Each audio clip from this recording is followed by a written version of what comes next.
बिस्मिल्लाहिर्रहमानिर्रहीम अस्सलाम वालेकुम वरहमतुल्लाहि वबरकातुहू। दोस्तों, मैं हूं उमर फारूक और आप देख रहे हैं एग्रो इंजीनियर। मेरे पास व्हाट्सएप के ऊपर और कमेंट सेक्शन में जो सबसे ज़्यादा सवालात आते हैं वो सोलर के हवाले से होते हैं कि हमारी आटा चक्की एवरेज नहीं दे रही या आटे की क्वालिटी अच्छी नहीं है। तो उस हवाले से वक्तन-फ़वक्तन मैं बात करता रहता हूँ, लेकिन एक मसला जो सबसे ज़्यादा डिस्टर्ब कर रहा है, वो बल्कि सारे लोगों को डिस्टर्ब कर रहा है। वो क्या है? वो है सोलर की सही तरीके से इंस्टॉलेशन ना होना। यानी कि अच्छे कारीगर से अगर आप इंस्टॉलेशन करवाएँगे तो बहुत बेहतरीन इंस्टॉलेशन भी होगी और साथ के साथ आपको अच्छा रिज़ल्ट भी मिलेगा। लेकिन अगर आपको कारीगर अच्छा नहीं मिलता तो उस सूरत में आपको बहुत सारे ऐसे मसाइल सामने आते हैं, जब आप उनको फ़ेस करते हैं तो आप परेशान होते हैं कि यार ये क्या हो रहा है? उसमें से एक है जो अहम तरीन मसला है वो है कि सही तरीके से स्ट्रिंग ना बनी हुई हो।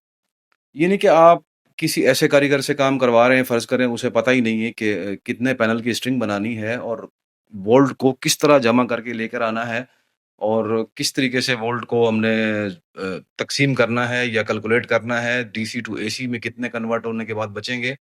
ये सारी वो चीज़ें हैं जो बहुत अहम है।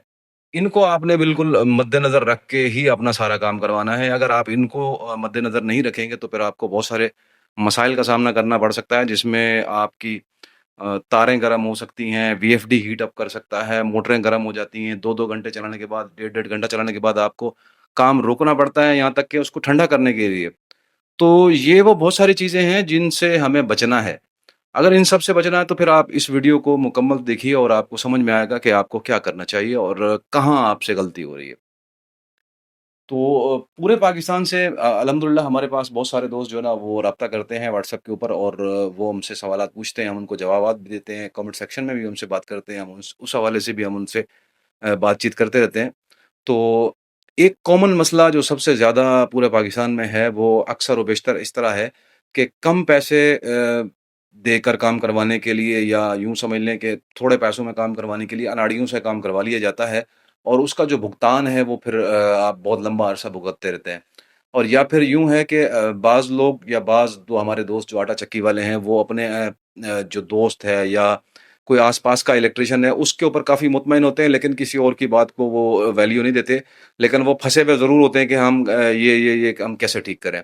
तो एक जो सबसे बड़ा मसला है, अक्सर व बेशतर दोस्त क्या करते हैं कि वो 12-12 की 3 स्ट्रिंग बनाकर 36 पैनल लगा लेते हैं या फिर 12-12 की 2 लगा लेते हैं या फिर वो इससे भी थोड़ा-सा और डाउन करें तो वो 20 पैनल लगा लेते हैं, फिर वो कहते हैं ये 20 तो बहुत है। मेरे पास अभी लास्ट टाइम भी एक कमेंट आया हुआ है बहुत लंबा-चौड़ा, तो मैं उसको भी स्क्रीन पे शो करता हूँ।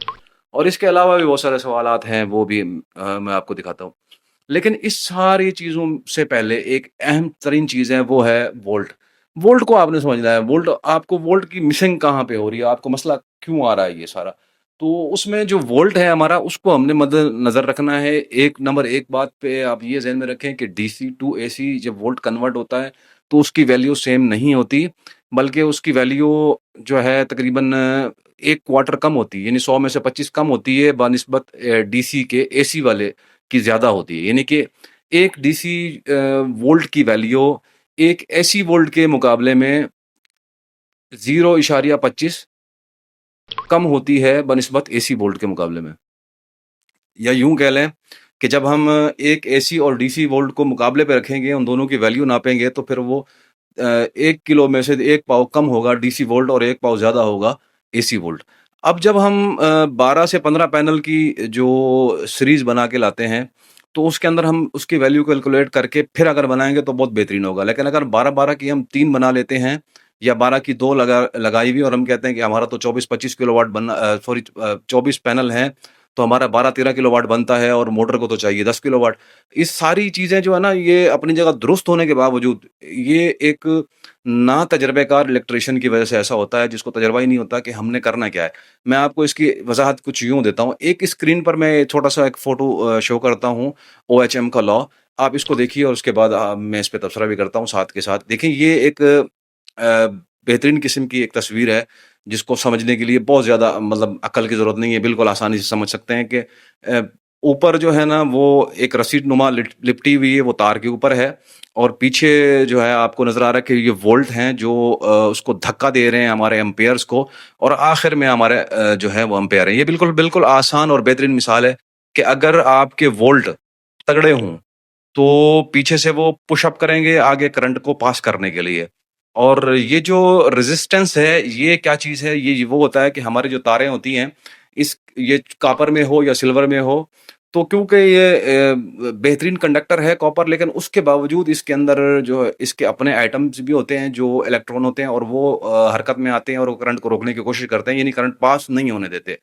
तो उस सूरत में होता क्या है कि वो आपका जो करंट है वो मुकम्मल पास नहीं होता आगे मोटरों की तरफ जाने के लिए।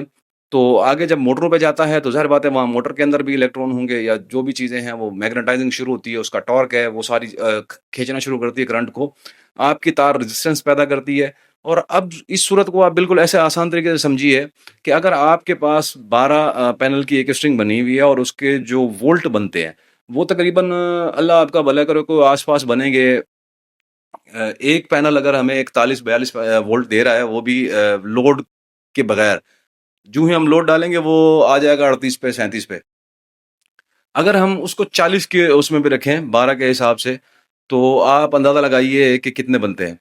तो ये जो हमारे वोल्ट हैं, ये हमारा जो सीन है, ये सब हमें उस वक़्त परेशान करता है। 40 ज़रब 12, 480 वोल्ट बनते हैं। ठीक है जी, 480 वोल्ट हमारे बनते हैं 12 के हिसाब से 40 पे। अगर ये भी मैं उस वक़्त कह रहा हूँ जब हमने इसको लोड नहीं डाला हुआ अभी। जब हम लोड डालेंगे तो बात और होगी। अच्छा, 40 के हिसाब से 480 वोल्ट बनते हैं, और ये आपकी जो मोटर है वो है, अल्लाह आपका भला करे, 380 वाली या 415 वाली। अब ये जो 480 वोल्ट हैं, जैसे हम इसके ऊपर लोड डालेंगे, इसमें से आप 5 वोल्ट कम से कम फी पैनल आप कम कर लें। तो यूँ समझ लें कि आपका 60 वोल्ट इसमें से मज़ीद कम हो गया, तो ये आपके बचे 420 वोल्ट।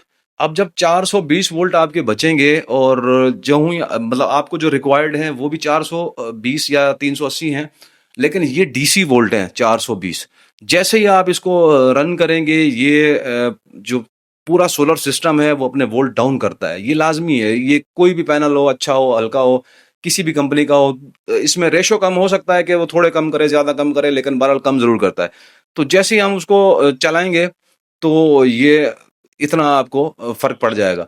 उसके बाद जनाब आली, ये हमारे पास डीसी वोल्ट हैं, याद रखें एसी वोल्ट नहीं है। जब हम इसको डीसी से एसी में कन्वर्ट करेंगे, हम इसमें से फिर इसकी मतलब 1/3 निकाल देंगे, तो हमारे पास आगे बचेगा वो 350 से भी नीचे।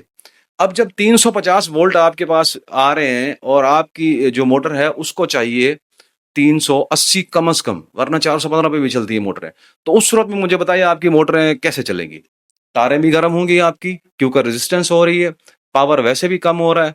अच्छा, वोल्ट भी आपके कम है, और आगे से मोटर भी आपकी गर्म होगी, वीएफडी भी आपको ट्रिप कर सकती है। ज़रा सी आप चाल खोलेंगे, आपका सिस्टम बैठना शुरू हो जाएगा। तो ये सबसे बड़ा मेन मसला होता है वोल्ट कम होने का।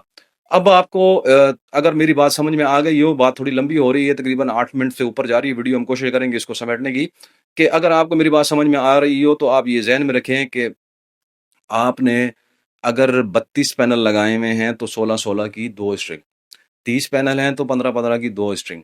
अगर आपने 36 लगाए हुए हैं, 12-12 की 3 स्ट्रिंग है, तो आप फ़ौरन उसको हटा दें, 4 पैनल उसमें से निकाल के किसी और काम में लगाएँ। आप 32 की 16-16 की 32 के हिसाब से बनाएँ और 2 स्ट्रिंग बनाएँ, इंशाल्लाह आपको 36 से भी ज़्यादा अच्छा रिज़ल्ट मिलेगा।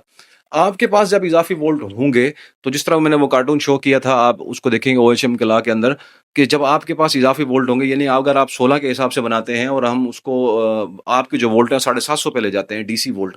जब आप 16 के हिसाब से आते हैं, तो फिर उस सूरत में आपके साथ क्या होता है, आपके पास इज़ाफ़ी वोल्ट बचते हैं। इज़ाफ़ी वोल्ट बचने की सूरत में आपको रेज़िस्टेंस नहीं होती है। अगर रेज़िस्टेंस हो भी, आपके जो करंट है वो तारों के अंदर जो ज़ाय होता है, जो मोटर के अंदर जाके ज़ाय होता है, वो ज़ाय नहीं होगा। आपको पूरा पावर मिलेगा, खींच के काम करेगा इंशाल्लाह। उस सूरत में आपको बेनिफिट नज़र आएगा कि हमने ये कैसे क्या-क्या हमने हासिल कर लिया। तो ये वो सारी चीज़ें हैं जिसको हमने मिस नहीं करना। मतलब लाज़मी तौर पे आपकी जो स्ट्रिंग की सेटिंग है वो कम अज़ कम 16, 15, 16 के पैनल के हिसाब से होना चाहिए, इससे कम में नहीं होने चाहिए। इसके बाद आपको आप देखेंगे कि आपकी मोटर जो पहले 1 घंटा, डेढ़ घंटा चलने के बाद गरम हो जाती थी, वो एवरेज नहीं देती थी, चक्की आपको मसला कर रही थी। बहुत सारे लोग फिर चक्कियों वालों को भी शिकायत करते हैं कि यार आपकी चक्की काम ही नहीं कर रही। आपकी चक्की भी काम करेगी, आपकी मोटर वही काम करेगी, उससे ज़्यादा काम करेगी और अच्छा रिज़ल्ट देगी।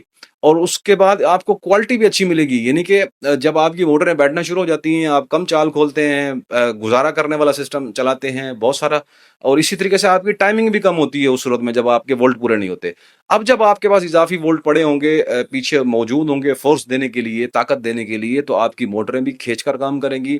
आपकी जो आटे की क्वालिटी है वो बेहतर होगी और आपकी जो पीछे से वोल्ट बचे हुए हैं वो आपकी एक्स्ट्रा एवरेज भी देंगे। यानी अगर आप पहले 6 मन पे थे तो आप 7 पे जा सकते हैं। मोटर को जितना पावर चाहिए होगा, यानी कि यूँ समझ लें कि पीक टाइम के अंदर, फ़र्ज़ करें आप पहले 10 मन निकाल रहे थे पीक टाइम के अंदर, छोटे सिस्टम के हवाले से बात कर रहा हूँ। बड़ा सिस्टम वाला तो 20-25 मन आराम से निकाल लेता हो, या 30-35 मन भी निकाल लेता है दिन के टाइम में। अगर आप फ़र्ज़ करें 10 मन निकाल रहे थे सिर्फ पीक टाइम के अंदर, यानी कि 12-1 बजे के टाइम, वो टाइम जो बहुत हाई लेवल का पावर का होता है सोलर के हवाले से। अगर आप उस टाइम के अंदर ये वाली सेटिंग अप्लाई करेंगे, आपके पास वोल्ट भी बहुत ज़्यादा होंगे, एम्पेयर करंट सारा कुछ पूरा होगा, तो आपकी एवरेज 10 के बजाय 12-13 पे चली जाएगी। क्योंकि आपके पास एक्स्ट्रा वोल्ट हैं, मोटर को जितना लोड चाहिए वो खुलकर चलेगी, वो गर्म भी नहीं होगी, वो तारें भी नहीं जलाएगी, वहाँ पे उसकी तारें गर्म भी नहीं होंगी। तो ये सारी चीज़ें मिल-मिला के एक ही चीज़ का जवाब है कि आप वोल्ट पूरे करें, वोल्ट अच्छे रखें, ज़्यादा रखें, एक्स्ट्रा रखें, इंशाअल्लाह आपको बेहतरीन रिज़ल्ट मिलेगा। मिलते हैं अगली वीडियो में। अल्लाह हाफ़िज़।